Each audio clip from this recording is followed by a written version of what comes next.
Drogaria MTV de desenhos animados.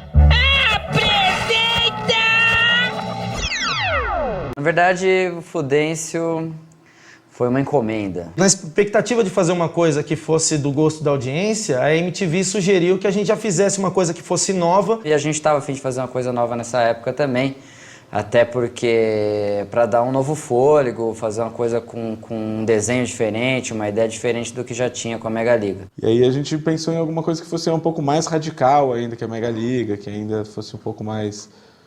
que chamasse mais atenção e tal. E daí que veio a ideia do Fudêncio. A gente falou, e aí, tudo bem, o que vai ser o Fudêncio, uma vez que ele só fala mimimi? Como a gente vai construir um universo, umas histórias em torno disso? Sobretudo porque são histórias de 11 minutos, que parece que ser muito pouco, mas não é. Você tem que sustentar uma história com 11 minutos, não é uma coisa fácil. A gente se reuniu, eu e o Pavão na Real, e começamos a discutir o que seria a premissa para ter esse Fudêncio. Qual vai ser a temática do desenho? O Fudêncio tem que fuder com a vida de alguém. Quem vai ser esse alguém? Alguém que vai sempre se fuder e que vai ser um mala. Então a gente criou o Conrado. E numa visão mais fria, a gente falou, putz, é algum Snoopy isso que funciona. O Fudêncio faz o papel de Snoopy, que é um coringa que tem uma participação mais de ícone do que de qualquer coisa, ele não interfere tanto na trama.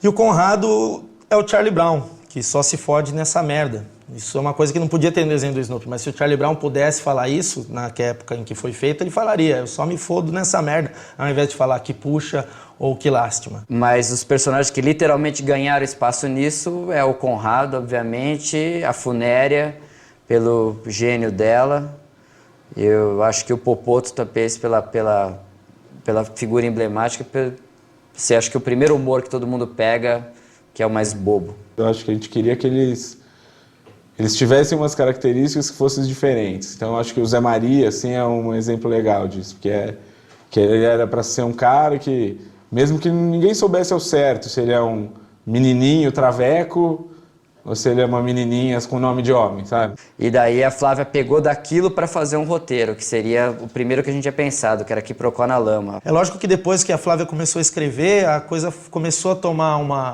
uma vida mais própria, começou a ter uma autenticidade o desenho. Era até uma brincadeira, falar, como uma menina pensa essas coisas que ela pensa. A primeira vez que eu escrevi um roteiro do Fudêncio, eles leram, todo mundo leu e falou, tá muito fofinho, você tem que meter mais a boca, tem que destruir mais, tem que ser mais palavrão, mais bizarrice, mais escatologia. Aí eu comecei a pesquisar e anotar e a memorizar todo tipo de besteira e nojeira e palavrão e linguajar chulo. Quando as pessoas começaram a dublar, os personagens começaram a ganhar características próprias em função do que o dublador estava dando de si no personagem. A gente começou a fazer um teste entre a gente e convidamos pessoas da TV que já tinham pegada nisso com a Mega Liga para fazer. Aí fizemos uns testes de vozes, selecionamos alguns personagens e daí aos poucos a gente foi cedendo os personagens. O único dublador de verdade é o Pivo e ele faz a voz do narrador fanho, o que é o maior desperdício, né? Ele faz também a voz do Tenente Kevin Costa, que é muito bacana, mas o resto, tanto a professora Cude, que tem uma voz fantástica, quanto o Conrado, ou até mesmo o Popoto, a Funéria e o Zé Maria são feitos por pessoas daqui. Quem poderia fazer a voz da Funéria? A gente ficou pensando, teria que ser uma coisa meio dária, uma coisa meio com o mesmo tom e sem muita expressão e mal-humorada. E aí a gente testou a minha voz e aí foi aprovada. E a minha voz virou a voz da Funéria. Bom dia, o caralho. Desde que a gente voltou daquele lugar, tem acontecido coisas muito estranhas ao meu redor. Eu faço Peruíbe. Ei, Fudêncio, segura essa porta aí, caceta! Eu faço o Fudêncio, o narrador Esquizo, o Popoto. Fudêncio, seus amigos, Fudêncio, mutante! Eu quero deixar claro que eu não tenho nada a ver com a Funéria. Eu sou super bem-humorada, eu sou super amiga das pessoas, eu adoro a vida. Você não vê que eu tô gravando, porra? Para fazer a música, eu lembro que a referência tinha que ser punk, tinha que ser alguma coisa meio Ramones, tinha que ser alguma coisa, mas por outro lado tinha que ter uma pegada de desenho animado, né?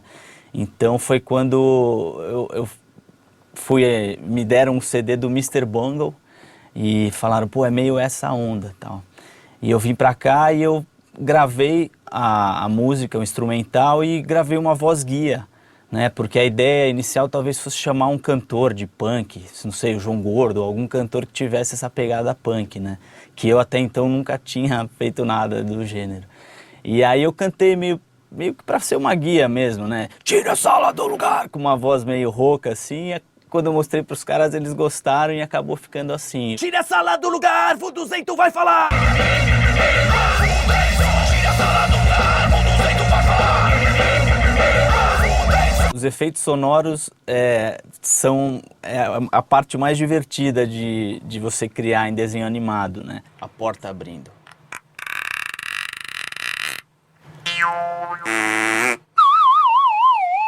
Ao invés de desenhar no papel, a gente desenha nesse negócio aqui que chama tablet. Você desenha aqui, veja você, e aparece já na tela. Um Conrado, ó, é muito fácil. Você tá vendo? É muito simples. Então a gente não usa mais papel há muitos anos. Para limpar o bumbum, a gente usa tablet. Um desenho simples que todas as pessoas faziam. Veja só. E aqui nós temos o Snoopy.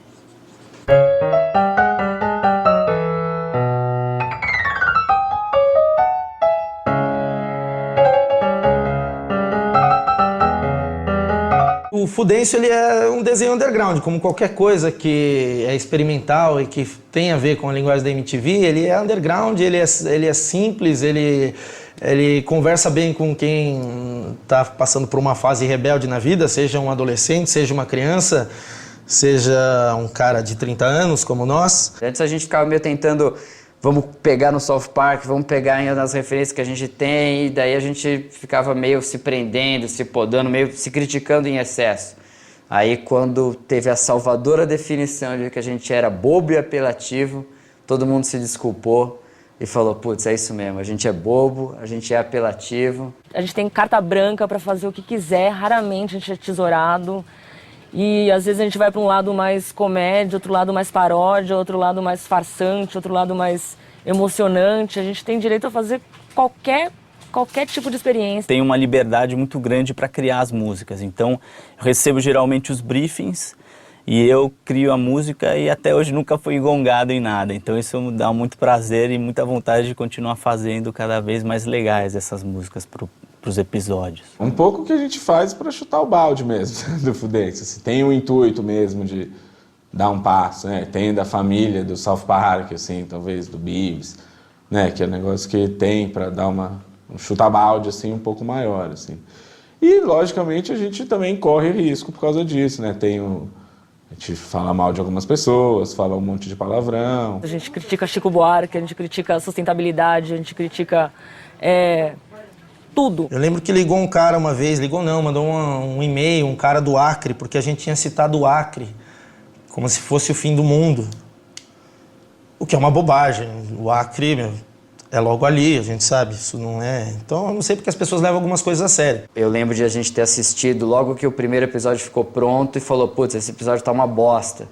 E não era nada daquilo que a gente queria fazer. Hoje, recentemente, assistindo os episódios para ver pro DVD, você fala, putz, não é tão ruim assim. Então não sei se eu me acostumei com a ideia que já ficou tão ruim na minha cabeça, que eu na ruim na cabeça de todo mundo, ou se realmente era tão bom que a gente nem entendia naquela época. Nós temos um público pequeno e fiel e besta. A merda tá feita há uns 3 anos já, não tem o que fazer. Agora a gente já tá cagado mesmo e o negócio é passar na cara.